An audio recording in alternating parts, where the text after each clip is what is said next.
Woke up quick at about noon. Thank you so much for downloading, for streaming, and for listening to the latest edition, the June 18th edition of the podcast with Damian Barling. I am Damian Barling again. Thank you so much for listening. If you're a subscriber, welcome back. If you're not, hope you dig what you're listening to and you move on to subscribe later. Plenty to talk about here on our daily sports talk show. We'll get to the Pelicans and the Lakers, more fallout from that deal, some news coming out of the camp of the Boston Celtics as free agency approaches. The Raptors celebration marked with a little bit of violence. We'll talk about that, a little bit of NFL news, a couple of things that we missed yesterday in all of the commotion regarding Anthony Davis, a couple of stories we didn't touch on that I want to make sure we do. And as always, we'll get to some of your comments and questions as well. But we will begin where we left off yesterday with the New Orleans Pelicans. And I threw this out there on Facebook today. If you haven't yet, find Damian Barling on Facebook, like that page. We have a lot of discussion that pertains here to this podcast going on all throughout the day. But I threw this out there and asked, who has a better long-term future, the Los Angeles Lakers or the New Orleans Pelicans? And really what I was looking for when I threw that out there is I wanted someone to say the Lakers and offer an explanation why. Because so far what history shows us is super teams, at least ones that are constructed by free agency, have an expiration date of about 4 years. Now, I don't think it's an accident that most of the super teams that we're looking at here, for example, the Miami Heat, led by LeBron James, that was a four-year plan, right? It was LeBron saying, I'm going off to college. It's a 4-year plan. He went back to Cleveland. And Kevin Love joined him. And obviously, Kyrie Irving was already there. So you've got that version of a super team. 4-year window. 4 straight NBA finals. Same with the Miami Heat. 4 straight NBA finals. Now you have him signing a 4-year deal with the Los Angeles Lakers. You have Anthony Davis coming in for the next 3 years with LeBron James on the roster. And I'm not counting the Golden State Warriors as a super team because they had gone to 2 straight NBA finals with players that they had built through the draft. Obviously, they went to 3 more with Kevin Durant on the roster. But I think when you look at those teams as they're constructed, they're built for the short term. And this is what everybody keeps talking about. Who are the Lakers going to fill out their roster with? Even if things work out for them in terms of landing another max player, in terms of them landing a Kemba Walker, a Kyrie Irving. We'll get to those money issues that the Lakers have in just a moment. My man Danny LaRue of The Athletic, who works with Nate Duncan on the Dunked On podcast, he wrote a fantastic write-up about the Lakers' money issues and why they may be in such a difficult spot as pertains to the July 6th date versus the July 30th date. So we'll get to that in just a few minutes, but we keep going back to who are the Lakers, who is Rob Pelinka, who are they going to surround LeBron James with? Who are they going to surround Anthony Davis with? And let's just throw it out there and say they do land a top-tier free agent. Let's say it's Kemba Walker, okay?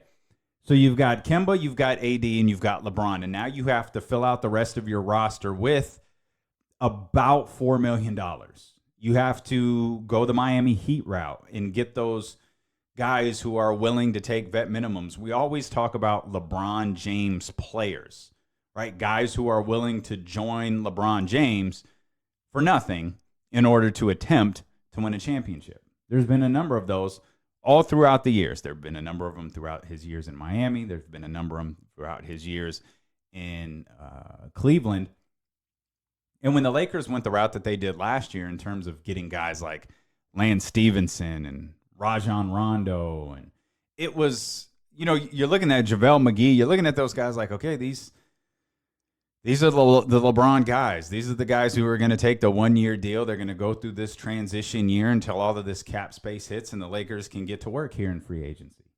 And so that's what the Lakers are tasked with now. That's what Rob Pelinka and that front office group is tasked with now, getting guys to surround LeBron James and Anthony Davis.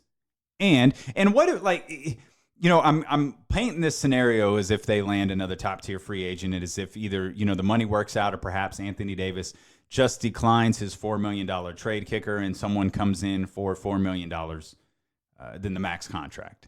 Say Kemba Walker comes in for $27 million.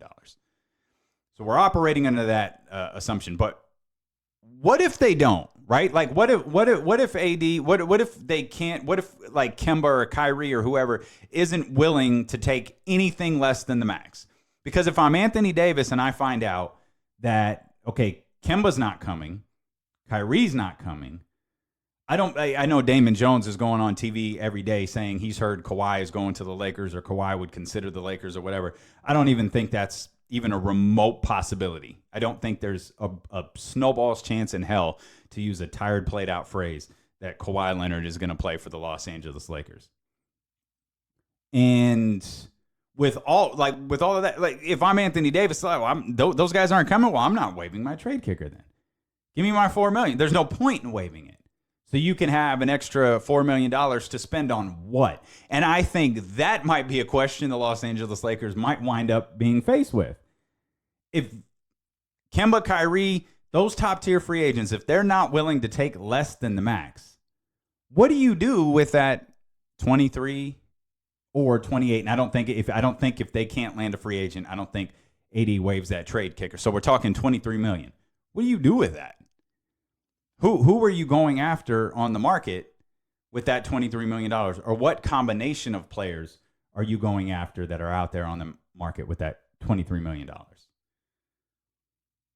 One thing that I love the Pelicans did yesterday, David Griffin throwing his support behind Alvin Gentry. They picked up the option for the 2021 season. So there's going to be no lame duck year with Alvin Gentry. Like, he's going to be able to go out there. He's locked in as the head coach for the next 2 years, and this will be something that David Griffin and the Pelicans face next offseason.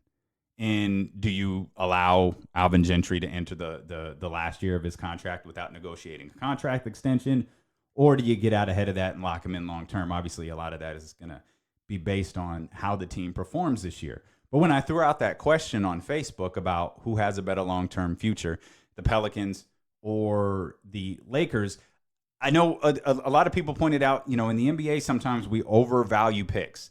And we talked about this yesterday, how oftentimes I really believe there's two versions of the first round of the NBA draft. There's the lottery, and then there's the rest of the first round. And those lottery picks are coveted. Those chances to win the lottery are even more coveted, especially after what happened last year. That's one thing. I don't know how much that's been talked about, but with the way the lottery went down, I shouldn't say last year. With the way the lottery went down, a couple months ago, how does that change people trading potential lottery picks moving forward, knowing that even if your team is good, even if you miss the playoffs by just a half a game, you still have a chance at moving up in the new format of the NBA draft? Or you have a chance. You always had a chance, but you maybe have a little bit of a better chance than you did before this new format went into play. But regardless of all that, there's two different first rounds of the NBA draft. You have the lottery, and then you have everything afterwards. Everything after the lottery is kind of if you really like somebody, you can land some gems in there. Sometimes you get really good players. You can go out, over the last 10 years and find some quality players who landed outside of the lottery. But oftentimes we look at it and go, wow, they got 3 first-round picks. Well, I think we associate first-round picks sometimes as being too much. It's like in the NFL draft. If you land 3 first-round picks, 3 future first-round picks, that's gold. That currency right there is just solid gold. I don't think that's necessarily the case in the NBA. It's nice to have. No question about that. It is absolutely nice to have. But I don't know that they're necessarily game changers. And if you're not a good front office or you don't have a good scouting group. Now, David Griffin is coming in here. He's taking over for Dell Demps. Dell Demps could never surround Anthony Davis with the right quality of players. And this was another thing that we were having a discussion about on Facebook last night. I'm trying to make Facebook cool again because I feel like it's not with sports fans. Like, Twitter is the place you go when you're a sports fan, and every freaking idiot is on Twitter, and I get tired of it. We like having the discussion on Facebook because I feel like more people are just there having casual conversations than being hot take idiots. I think that's what Twitter is. Not that I'm not on it, not that I'm not active on it, and not that I can't be one of those hot take idiots. Sometimes that place is overwhelming. Facebook is a little bit more chill and it's a little bit more relaxed. But I asked, is this the best team that the Pelicans have had? Like, with, is this group that we're going to see constructed over the course of the next month, is it already better than any team Anthony Davis played with? And I think there's a good argument for it. We don't know what they're doing with the number 4 pick yet, and we'll talk about that here. But, I mean, I'm pretty confident Zion Williamson is going number 1. I know Drew Holiday is there. I know that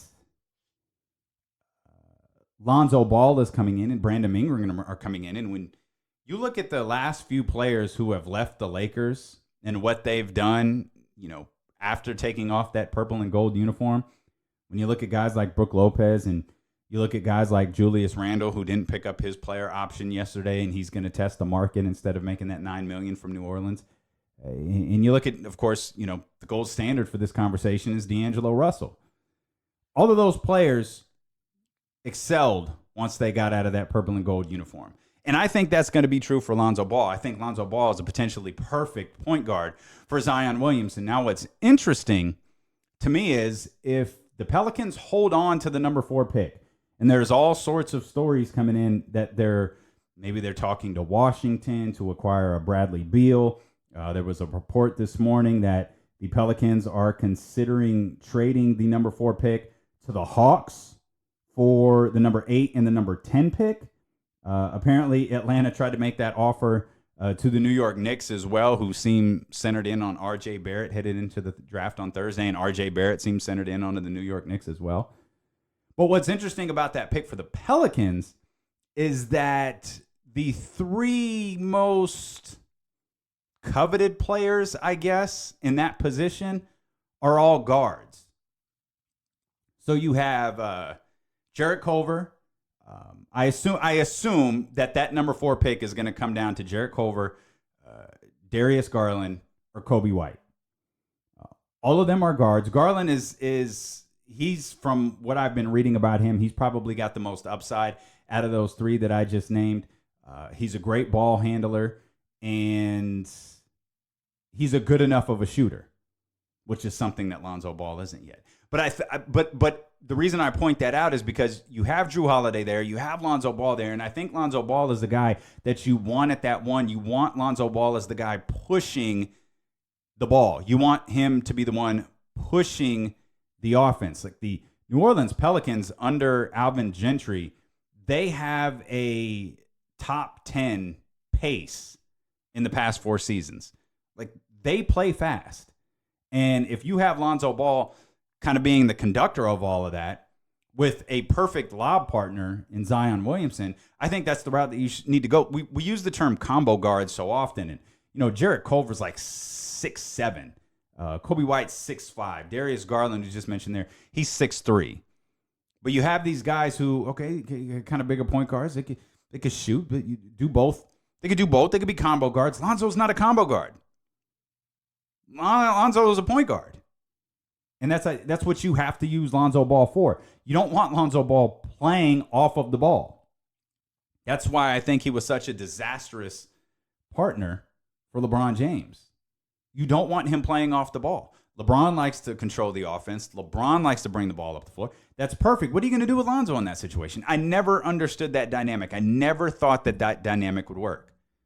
Lonzo and LeBron, they don't work. Don't put Lonzo back into a position where he has to play off the ball. Allow him to be the point guard. I mean, if you like him, if Griff actually likes him, and I got to believe that they do.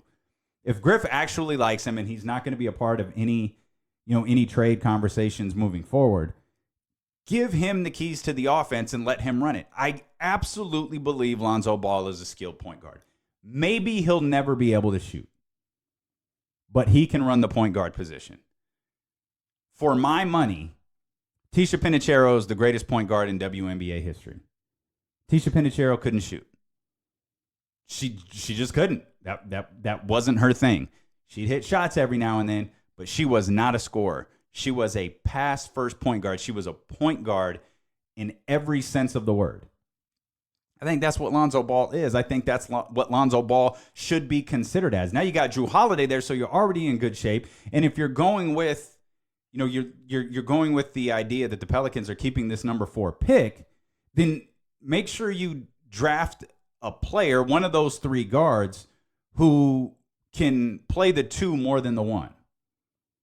Allow them to play off the ball more than on the ball. And then if Lonzo Ball is your first sub, then you can move, whether it's Garland or Culver or White or whoever, to that point guard position. And now you kind of have a 3-guard rotation there with Jrue Holiday as well. But as long as Lonzo is your point guard, I think that works. But Lonzo has to be the point guard. He has to be the distributor. In New Orleans, in addition, because all of the talk has been about what the Lakers are going to do. Like, the Lakers are the sexy conversation here. What are the Lakers going to do? How are they going to fill out this roster? What are they going to surround Anthony Davis and LeBron James with? Well, I'm looking over here at this Pelicans roster. Like, if they can go out there, they can get some veterans to lead this really, really young team, which is something I desperately want for the Sacramento Kings. We said this yesterday. Perfectly okay that the Sacramento Kings don't have a pick coming up in Thursday's draft. The last thing the Sacramento Kings need. By the way, you know who might be a perfect fit for New Orleans? Like, this version of the New Orleans Pelicans. I'm not suggesting it. I'm not throwing it out there. Nothing. I'm just saying he would be a perfect fit. Buddy Hield.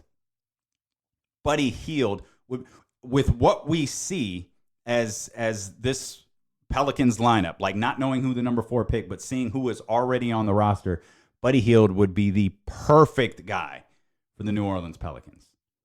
Now, I wouldn't entertain, if I'm Vlade or anyone else who is in charge of the front office in the Sacramento Kings, I wouldn't entertain Buddy for the number 4 at all. I'm just saying the perfect player for the New Orleans Pelicans would actually be Buddy Hield. But both of those teams, the Kings and the Pelicans, I think there's a lot of parallels here. The Kings and the Pelicans, I think, both desperately need veteran leadership. The Kings obviously need quality players. And when I say veteran leadership, I'm not talking about as much as I would love to have like a Vince Carter or a Garrett Temple here again. That's not what I'm talking about. They just need older vets on the floor who can contribute big minutes for them. You don't need another draft pick.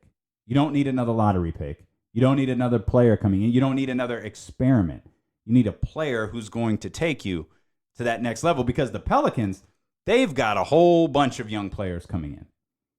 They've got a bunch of young players. I mean, Brandon Ingram's still only 21 years old. So, by the way, and this is, I guess, something lost in, so much gets lost when you get caught up in the headline and when you get caught up in the storyline.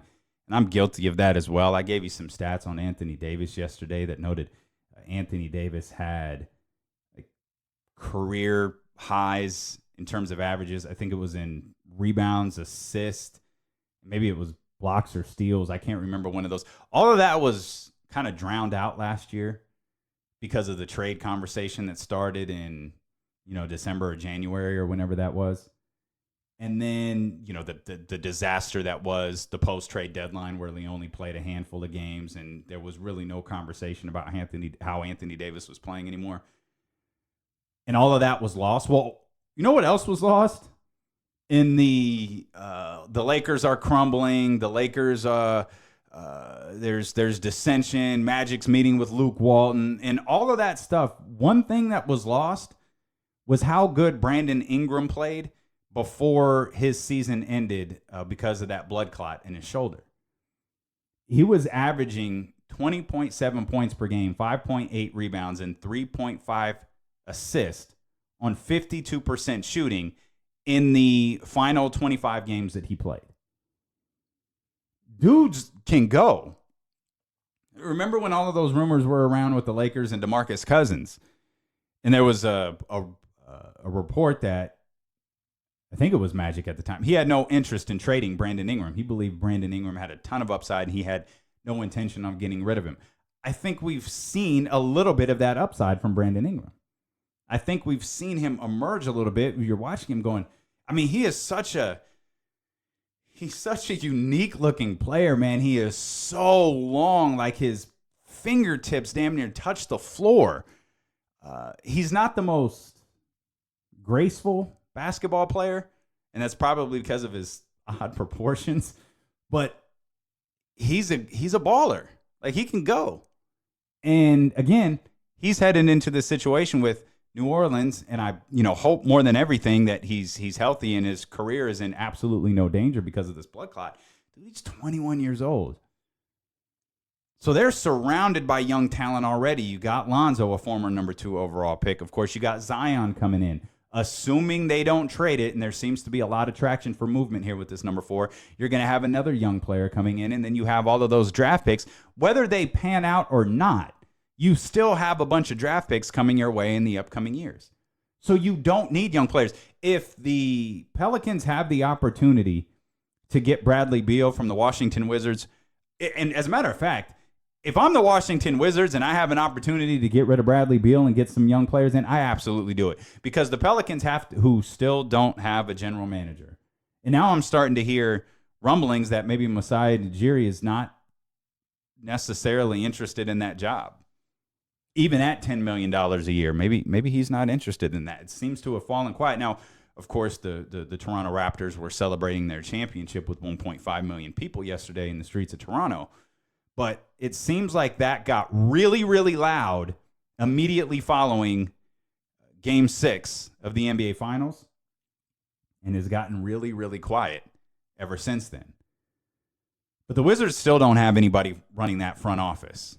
So whoever a permanent person running that front office. So whoever is sitting in there as the interim general manager, the interim president, I think you have to go talk to Ted Leonsis, your owner, and have a very real conversation about John Wall's not going to play for us next year.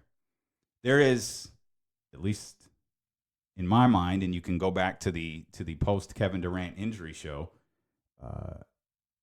I don't think John Wall comes back as John Wall following this Achilles tear, following this injury. He's not going to play next year. He's got to rehab his knee. He's got to rehab his Achilles. And I have no idea what type of player he's going to be when he returns. John Wall is not a finesse player like Kevin Durant is. He's not a crafty player. He is an explosive player. And when he loses that explosiveness, he's going to start to disintegrate. Like, think back to, remember when microfracture was the kiss of death? Microfracture almost seems routine here at this point. But remember when guys got microfracture and it was like, man, their career is over. That's it. That's a wrap. You saw Chris Webber's steep decline after microfracture surgery. You go back and you talk about players whose games are based off explosiveness. Remember Amari Stoudemire? Amari Stoudemire's game was based off explosiveness. And when he got that microfracture surgery, not the one that he got in the movie Trainwreck, but the one that he got several years ago, he was never the same. When you're an explosive player and that explosiveness starts to diminish, or perhaps in Amari's case is just completely gone, you don't have the same type of game. Like, you're not the same threat that you were because you've just lost your main asset. And if you're John Wall, you lose your explosiveness, you just lost your main asset. And if you're the Washington Wizards and you lose John Wall's explosiveness, you've just lost your main asset. The Wizards very much have to think about starting completely over with a crap load of money on the books. Get rid of Bradley Beal now. If you have the opportunity to get the number 4 pick, if there's a player that you like there enough at number 4, and number 4 is not going to do it by itself. Like, you can't trade the number 4 pick for Bradley Beal. There's going to have to be someone included in there. And if I'm Griff and I cannot include Brandon Ingram and I cannot include Lonzo Ball, but I can send maybe Etuan Moore or, some of those guys who are already on the Pelicans roster, if I can do that and get Bradley Beal in return, 100%. I'm doing that in a heartbeat. I don't even like the idea of the trade I just gave you a minute ago that was reported by ESPN just a little bit ago about the Pelicans looking to work with the Atlanta Hawks to get the number 8 and 10. Like, you've got 2 more, unless you're going to flip that 8 and 10 into something. Like, do you really need 2 more lottery picks coming in? But I also wonder if you're willing to move back in the draft for 2 more spots. Maybe you don't love Culver or Garland or Kobe White. Maybe you love someone else who is going to be readily available for you later on in the lottery. A lot of these stories are going to play themselves out over the course of the next couple of days because obviously Thursday is the NBA draft. And a lot of this will play itself out by then. And then, of course, free agency will be here on June 30th. But I think the Pelicans, man, everybody's talking about the Lakers, and I get it. It's the Lakers, it's LeBron and all of that. Pelicans are really fascinating.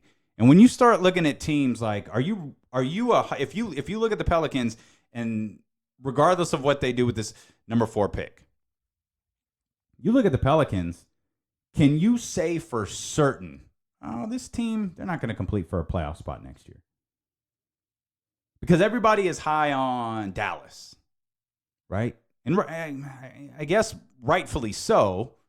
You've got, Kristaps Porzingis and Luka Doncic. And Porzingis is one of those guys where maybe we forgot how good he was. I remember when the Mavericks were here. One of the craziest moments this season was when the Mavericks were here and Luka was out and Dirk was out. Obviously, it was Dirk's last game here in Sacramento, and all of a sudden, Kristaps Porzingis comes out, and it's just those three on the floor. And it was a very surreal situation where everybody was standing around watching Kristaps Porzingis go through a workout. And I'm not just talking about the fans. I'm talking about media. I'm talking about players on the Sacramento Kings. I'm talking about coaches. Dave Yeager was standing directly next to me watching Kristaps Porzingis work out, marveling at him the exact same way we all were. But are you ready to write them in as a playoff team too? Because when you start writing teams in, you have to start writing teams out. And it feels like, to me, the West is just more loaded, and we haven't even hit free agency yet. We haven't even made the announcement. Adrian Wojnarowski hasn't even sent out the tweet yet that says Kawhi Leonard is going to sign with the Los Angeles Clippers. That hasn't even happened yet. Wait till that happens. Then anybody ready to take the Spurs out of the conversation? I mean, somebody's got to fall back. Who's going to be Portland? Oklahoma City? Man, what a disaster it would be if it was Oklahoma City. I don't even think that's far-fetched either to think that it might be OKC.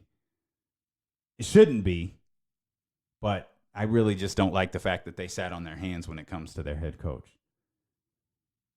And even if they do make the playoffs, they're a quick out. They didn't make a single adjustment. Not one. I had mentioned the article that Dana LaRue wrote. This was such like an eye-opening thing. After the deal with Anthony Davis that sent all of those guys to the New Orleans Pelicans, the Lakers have LeBron and AD, as you all know. Kyle Kuzma's there, of course. And then Moritz Wagner, Mo Wagner, and Isaac Bonga. Oh, and Jamario Jones. Those are the guys under contract. 5 guys under contract. You know what else that they have? And I did not know this until I read that article.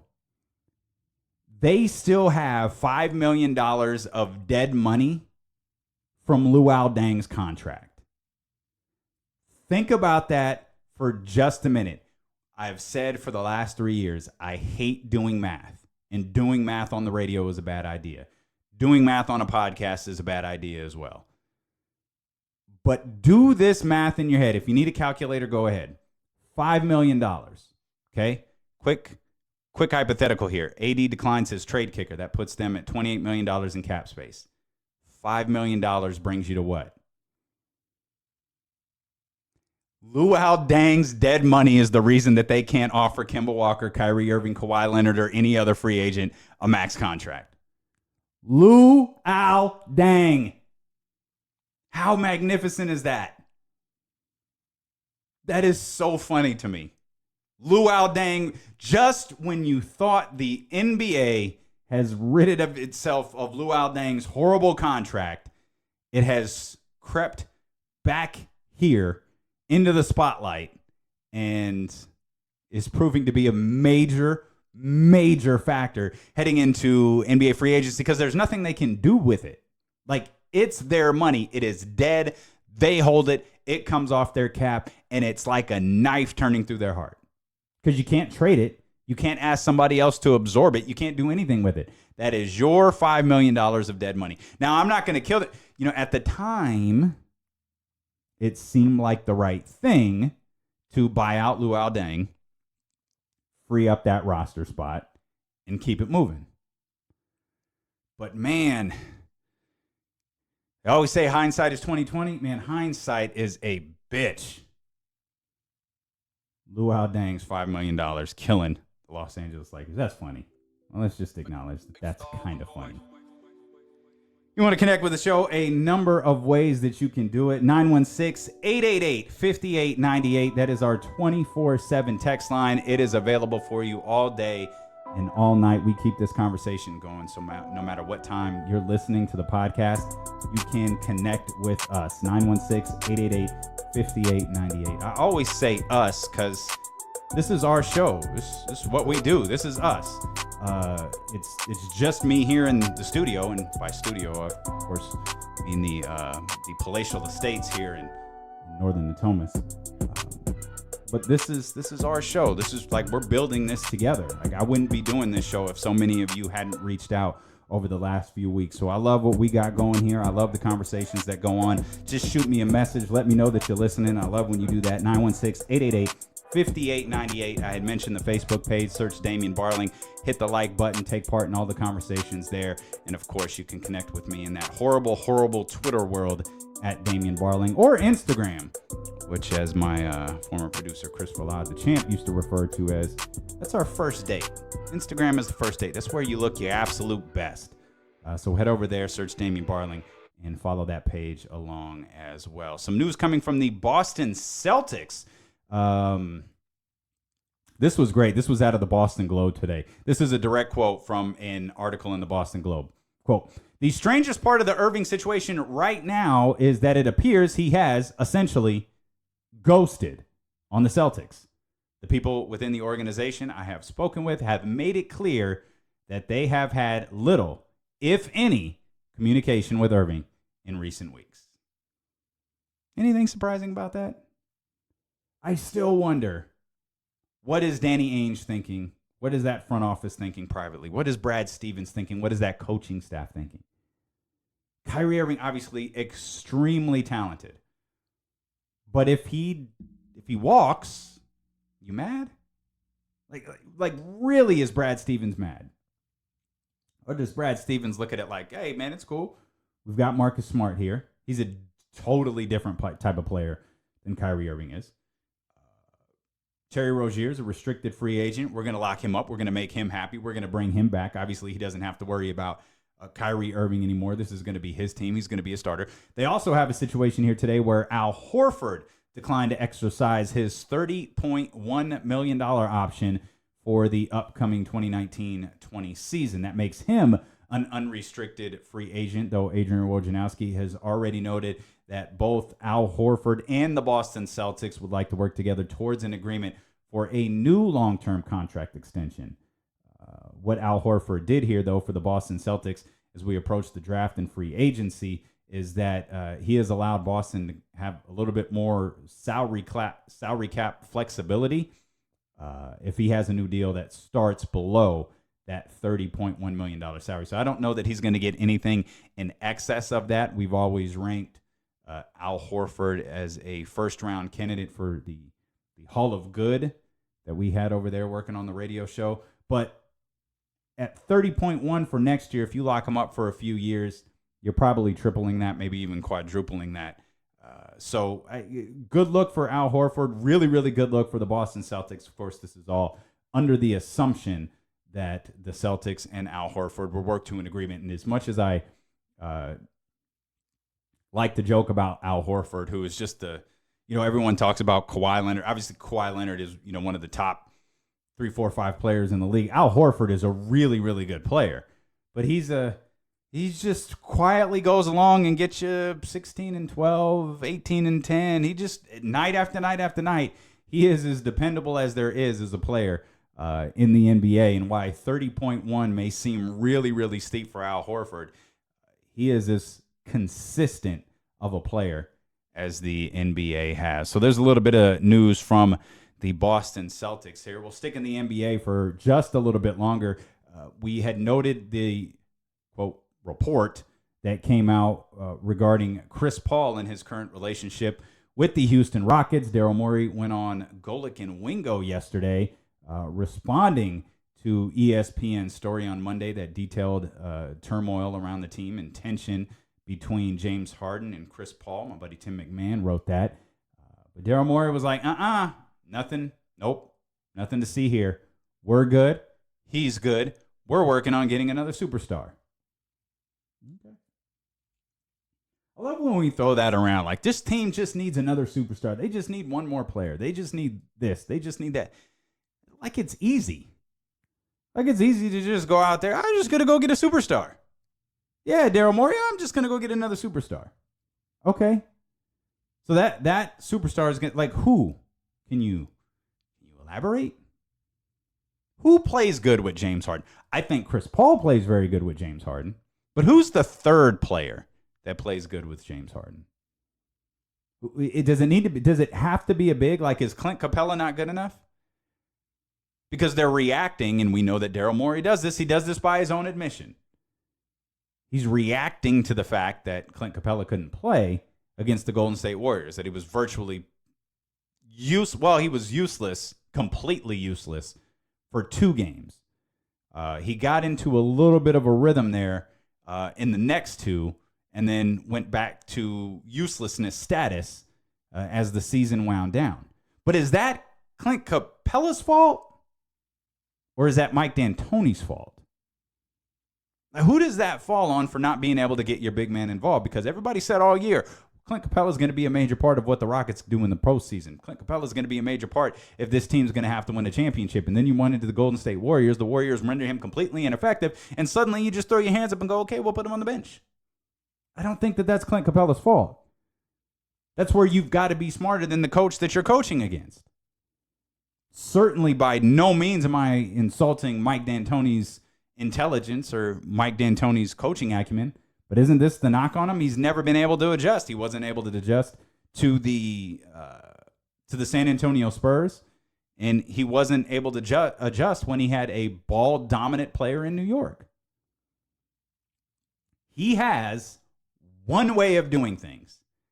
That one way works beautifully for James Harden. That one way, I would argue, even works beautifully for Chris Paul. But when that one way is very easily countered by a very, very good coach, he's like a deer in the headlights. And it's not just him. James Harden is the exact same way. I would argue that Chris Paul was the same way, except he had the best game of the postseason in an elimination game that no one else on his roster showed up for. No one else associated with the Houston Rockets showed up for that elimination game against the Golden State Warriors, except for Chris Paul. But Daryl Morey it's probably eating him alive that the Los Angeles Lakers are in the news. He wants it to be about him because he absolutely believes that the Houston Rockets are good enough to win a championship. And he's the general manager. Of course, he should believe that. But if he gets hit with a bat of reality, man, it's not happening for that team. Not with that coach, not with that superstar. As much flack as Russell Westbrook, and I don't think I've mentioned Russell Westbrook yet in the entire life of this podcast, so it's about damn time I brought his name up. People kill Russell Westbrook because for whatever reason he is linked to Kevin Durant going to the Golden State Warriors, and Golden State Warriors fans hate him and all of this different stuff, and Russell Westbrook's never going to win a ring. Russell Westbrook's never going to ring. James Harden is never going to win a ring. James Harden, as the number one guy on his team, isn't going to win a ring. He's not. I don't care how good he is. He was last year's MVP. Maybe there were enough foolish media members to vote him this year's MVP. He ain't going to win. He ain't going to win a title. Toronto did its best impersonation of the United States yesterday by completely ruining a tremendous celebration that was going on in downtown Toronto. And though they attempt to mimic the United States of America, they failed in the sense that 4 people were shot and wounded. Many others were injured. Thankfully, No one died yesterday, and that wasn't even I guess because no one died, it wasn't a big focus. I mean, there were so many impressive sights yesterday. 1.5 million people in Toronto. I mean, those sky shots that they were showing were absolutely incredible. You got Kawhi, yucking it up, doing the laugh and all of that stuff, getting everybody excited. And there was a great shot of Kyle Lowry and Kawhi Leonard on, as the parade was coming in and the crowd was chanting one more year. And Kyle Lowry started chanting 5 more years. And then, of course, this moment. Enjoy this moment, and have fun with it.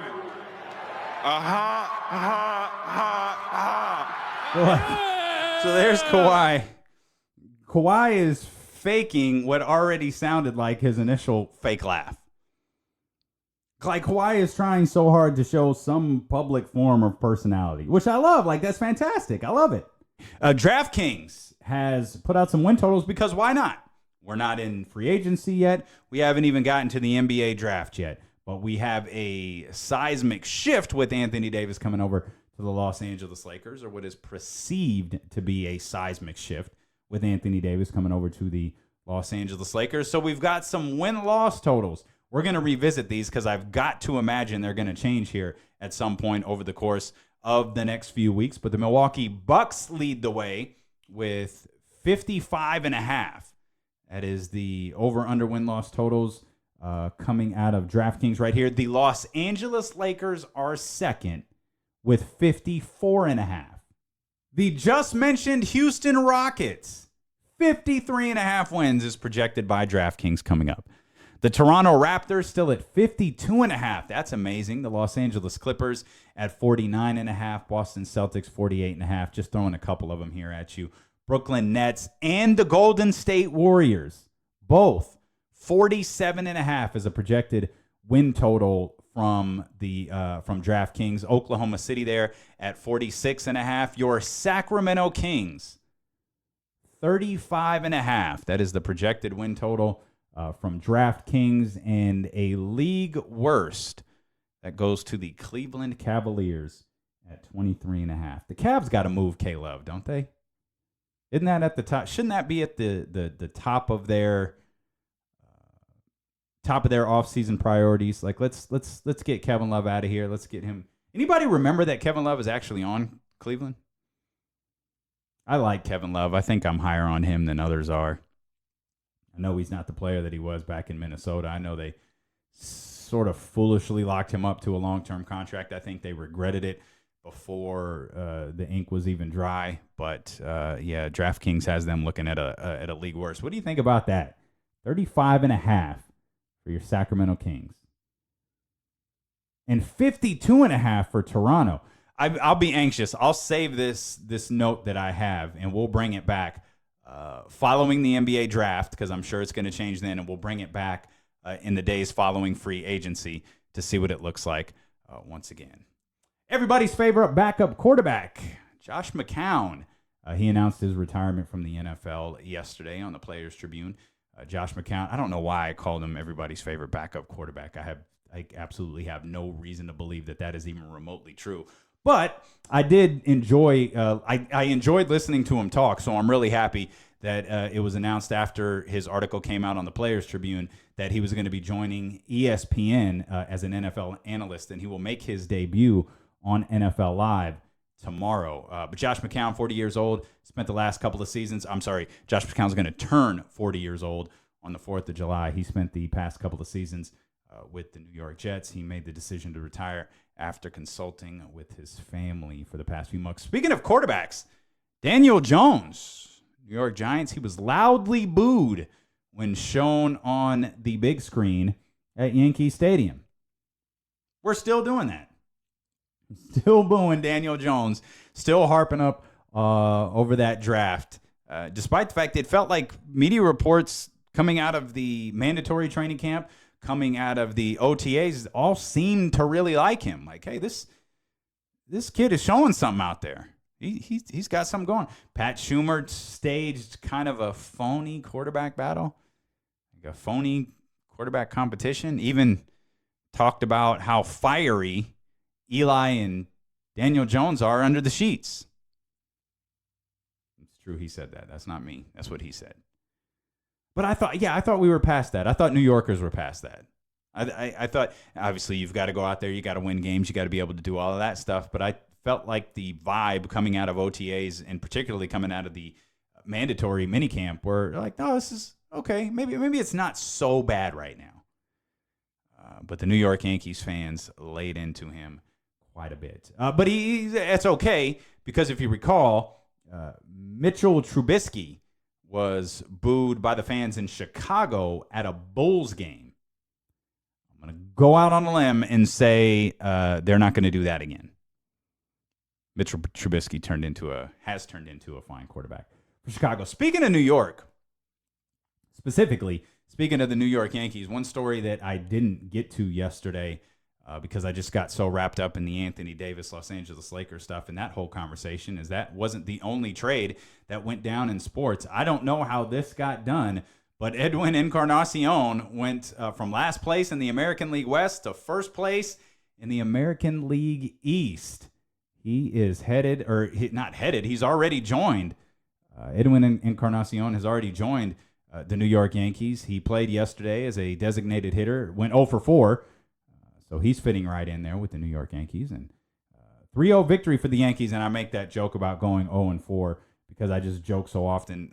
Not even joke. It seems reality that in baseball, you either strike out, you hit a home run, or you walk. That's it. You're not going to, hey, he went 3 for 4 with 2 singles and a double. I feel like that. That era of baseball is gone. It's either he went 2 for 3 with 2 home runs, a walk, and a strikeout, or he went 0 for 5 with 5 strikeouts. It just feels like that's what baseball is.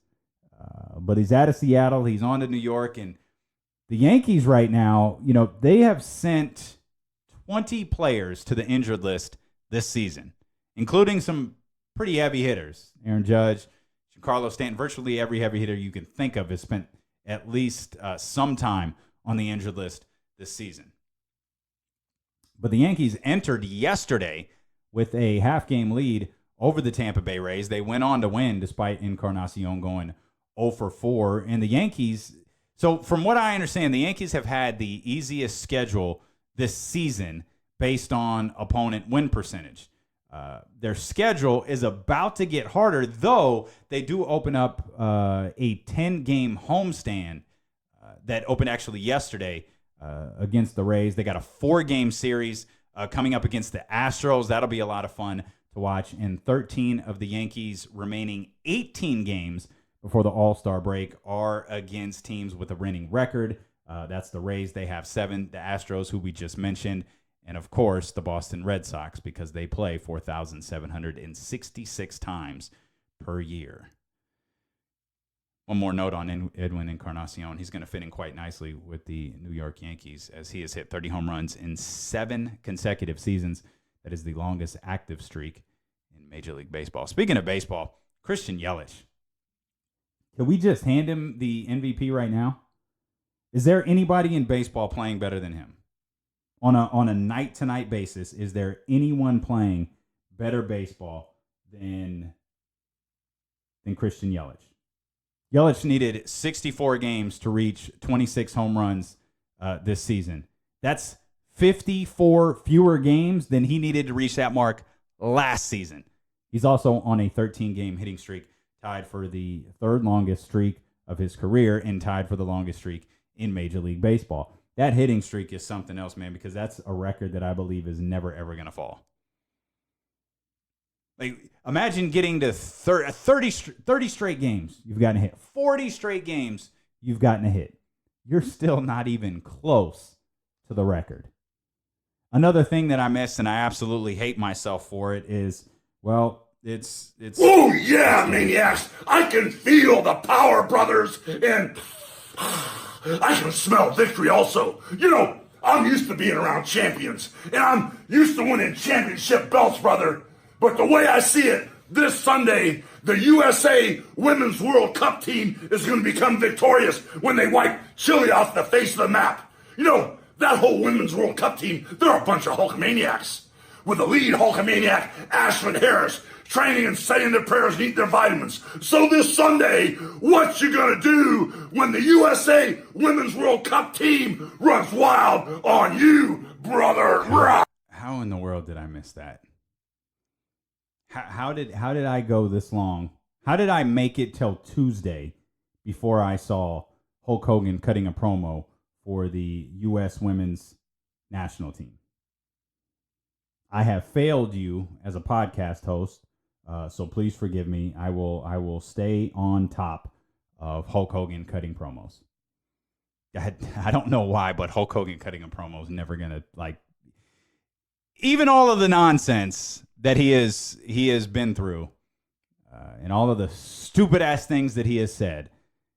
Still, I just get a kick out of him. Like, he just cut a promo for the women's soccer team. And I'm sure that they loved it. I'm sure that they absolutely loved it. On this day in sports history in 2000, Tiger Woo, he won the 100th U.S. Open by 15 strokes. In 2006, oh man, I watched this video yesterday. On this day in 2006, Phil Mickelson in Winged Foot happened. That is a painful video to sit through. If you never saw Phil Mickelson blow the U.S. Open in the final hole, it's a tough watch, man. It is really, really tough to see him melt down. On this day in 2013, Bosh, back out to Allen. His three-pointer. Bang! Tie game with 5 seconds remaining. Instant replay, enormous. Ray Allen's corner shot against the San Antonio Spurs. The yellow tape was out. The champagne, the Larry O'Brien, it was all in the hallways. They were ready to celebrate. The Spurs were getting ready to win another NBA championship. Ray Allen hits that three in the corner off a Chris Bosh rebound. The visual of Ray Allen backpedaling. He never takes his eyes off Chris Bosh. He never takes his eye off of what's going on right in front of him. He backpedals to the three-point line and hits that shot right there to send the game to overtime. Of course, the Heat go on to win that game, and then they go on to win Game 7 as well. That gave LeBron James his second ring. The text line number, if you don't have it programmed into your phone yet, 916-888-5898. Again, 916-888-5898. And, of course, you connect on Facebook and all the different social media platforms. This one coming from our man, JH. Knowing the Kings will be looking for a center, is Julius Randle a viable target for the Sacramento Kings? Is it a good idea or a bad idea? We'd gladly take your answer on the show if you choose to speak on it. Yeah, let's speak on it, because I actually really do like Julius Randle. And one of the thoughts that I had, and I know that this thought wasn't unique to me, a lot of Kings fans had this thought, that if the Sacramento Kings were going in the direction of Luka Doncic in the previous draft, that Julius Randle would be a tremendous pickup for their front court. Obviously, they went in an entirely different direction, going with Marvin Bagley, and therefore I don't think that Julius Randle as a free agent target made as much sense. Though, this year, with Julius Randle being out there on the market, and the belief that maybe Willie Cauley-Stein won't be back with the Sacramento Kings, and Willie Cauley-Stein, I think, has been a focal point of discussion. Willie Cauley-Stein was a focal point of discussion all through the regular season, because he made that fatal mistake of mentioning money. You do not mention money. You do not mention contracts if you're a member of the Sacramento Kings, because Kings fans will turn on you really, really quick. Therefore, immediately following him saying, well, how do I get that money? I can't remember who signed the big $90 million deal, but he made some sort of remark about how can I get that? I want to get that money. Then he had to clarify it later, which means anytime an athlete has to clarify something, it went horribly wrong in the process of when you initially said it versus when you had to clarify it. Everything in the middle is bad. So he had to clarify it. He was like, well, what I'm saying is, what do I have to do to earn that contract? What do I have to do to earn that money? And then I think there was a game where, was it Steven Adams? I think Steven Adams was just hauling in offensive rebounds after offensive rebound after offensive rebound. And didn't Willie Cauley-Stein say, yeah, they pay him $100 million to be a rebounder? Again, didn't go over well with Sacramento Kings fans, so suddenly Willie Cauley-Stein's body language, which is, I think, is always the number one target of Sacramento Kings fans. Kings fans are so, the anti-DeMarcus Cousins portion of the fan base is so scarred by body language that anytime someone doesn't have the personality of a De'Aaron Fox or doesn't have the personality of a Quincy Acey or a Bobby Jackson, we're immediately dissecting it. He looks mopey. He doesn't hustle. He's A, B, C, D, E, F, and G. He's all those things. We don't like him. Let him go. Meanwhile, everybody seemed to have liked him a year ago. People question his hustle. People question his heart. I've always wondered, I don't question any of those things in Willie Cauley-Stein. The only thing I ever wondered about Willie is, does he love basketball? Because I know people who have played basketball, particularly in the WNBA. I know several women who played in the WNBA who didn't love basketball. They just played because they were tall, they were good at it, and they could earn a living doing it. That's not unique to the women. I don't think that's unique to basketball. I think that goes across sports. Maybe you played it for a while. Maybe you were good at it. Maybe the thought was, well, maybe I can get through college if I just continue to play this. And it's like, oh, I'm good enough at this. I'm going to get drafted. I could make a living doing this. Some athletes are people who are working jobs that they don't like. We can all relate to that. I mean, how many people can't relate to working a job that they just don't love? It's just they're working in a very, very high-paid job. And I asked someone who knows Willie really well, does Willie love basketball? And I was told emphatically, yes, Willie loves basketball. What he doesn't love is everything that comes with basketball. He doesn't love the press conferences. He doesn't love the media. He doesn't love the spotlight. If Willie Cauley-Stein could play pro basketball and no one watches him or ever talks to him, he would be very happy. But in terms of the game, he loves it. Well, unfortunately for Willie, man, you can't separate those two things. You can't separate what comes with being an NBA player. And if that affects you as an NBA player, you're going to struggle. But the thing is, the Sacramento Kings approach free agency and everybody puts out their picks as to who they want the Sacramento Kings to attack and go after and make offers and do all of that. You've got to consider, the biggest thing that I think you have to consider is who works well with De'Aaron Fox. So I don't think anything else matters. If you're going after a big, if you're going after someone in that position, who plays well with De'Aaron Fox? We know Marvin Bagley does, and we know Harry Giles do. We know that they're part of the core three for the Sacramento Kings, that young core three along with De'Aaron Fox. Like, they are, in my mind, and I know everybody has a different version, but for me, the untouchable players for the Sacramento Kings right now in this exact moment is De'Aaron, MB3, and Harry Giles. It's not Bogey. It's not Buddy. It's those three and those three only. I think everything you build moving forward, Buddy's great, but to me, Buddy's a block. Like, he's a cog in the wheel. And I'm going to use that line CM Punk used during that famous promo. You can just replace him. That's not knocking his ability or his talent. He's very, very good. But those other three, to me, in terms of the foundation of the Sacramento Kings, those aren't guys you want to replace. Ultimately, I don't know, like, Bogey is what we've seen. I don't think Bogey's game is going to evolve at all. I think what we've seen, last year, I don't know that necessarily last year was a down year for him. It certainly didn't feel as good as the year before, but I think what we saw the last 2 years, I think that's Bogey. I think that's his game. Everybody got all excited about Luka Doncic because Luka Doncic is 19. And I believe his game is going to continue to evolve in the NBA. Bogey's 26. Hell, he might be 27 by now. I don't even know. But I don't think his game is going to continue to evolve the longer that he plays in the NBA. I think he's kind of past that stage of his development.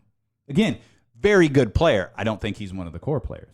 So Willie, in my eyes, if he remains a member of the Sacramento Kings, he is a piece. And if that piece means you're coming off the bench, that's something that he's going to have to talk to the front office about. And when you're getting an offer with a clear explanation that we want you to come back because we believe you fit perfectly with De'Aaron Fox. And I'm of the belief that that Willie Cauley-Stein fits perfectly with De'Aaron Fox. But you're in a different role than you were last year. He started, 81 of the 82 games last year? So that's not going to be his role moving forward. At least I have to believe that's not going to be his role moving forward. I believe Marvin Bagley 1,000% is in the starting lineup. And if he's not, I'm firing everybody. Luke Walton too. Vlade, I'm firing the owner. I'm firing everybody if Marvin Bagley, because I have that authority. I'm firing everybody if Marvin Bagley isn't starting. I believe Harry can start too. And I think it's in the best interest of the Sacramento Kings to start De'Aaron Bagley and Harry Giles. So what does the offer look like for Willie Cauley-Stein from the Sacramento Kings with the caveat, like, your role isn't what it was last year. We're not going to ask you to start 81 of 82 games. That's not going to be your role anymore. You'll start games when Marvin's not around. You'll start games when Harry's not around. Or if something goes just disastrously wrong, then maybe you will start games. But as long as Willie gets minutes with Harry, I think that's a plus for everybody. Because he can get up and down the floor. And that's the only question I have about Julius Randle is, can he keep the pace? He got himself in fantastic shape when he headed into New Orleans. But can he keep pace with De'Aaron Fox and the pace of the Sacramento Kings offense? But specifically De'Aaron Fox, because whoever the bigs are for the Kings, they have to be able to run with De'Aaron. And that's where I think Kings fans are a little bit short-sighted with Willie Cauley-Stein, because I don't know that there's a player better in the league that can run with De'Aaron and be effective on the offensive end.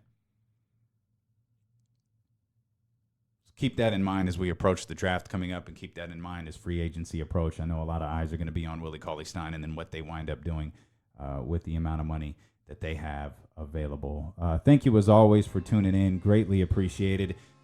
Again, I know I'm a broken record with this, but if you haven't subscribed yet, please become a subscriber. We're a daily sports talk show. Show posts no later than noon every day. I'm trying to get that show up a little bit earlier each and every single day, because I know a lot of people listen on their lunch breaks, and I'm still learning the listening habits of everybody. And if you subscribe, please also hit the reviews. That's a really, really big deal. Or I should say hit the ratings. The 5-star rating would be great. If you don't think we're worth that, give us a 4-star rating. Give us whatever you think that we're worth. Tell me what you want this show to improve on. Leave a review there, particularly on iTunes. This is a really big deal for Apple Podcasts.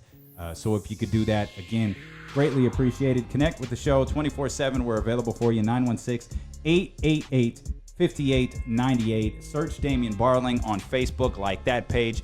Connect across all the social media platforms, and make sure that you are back here tomorrow for the podcast with Damian Barling.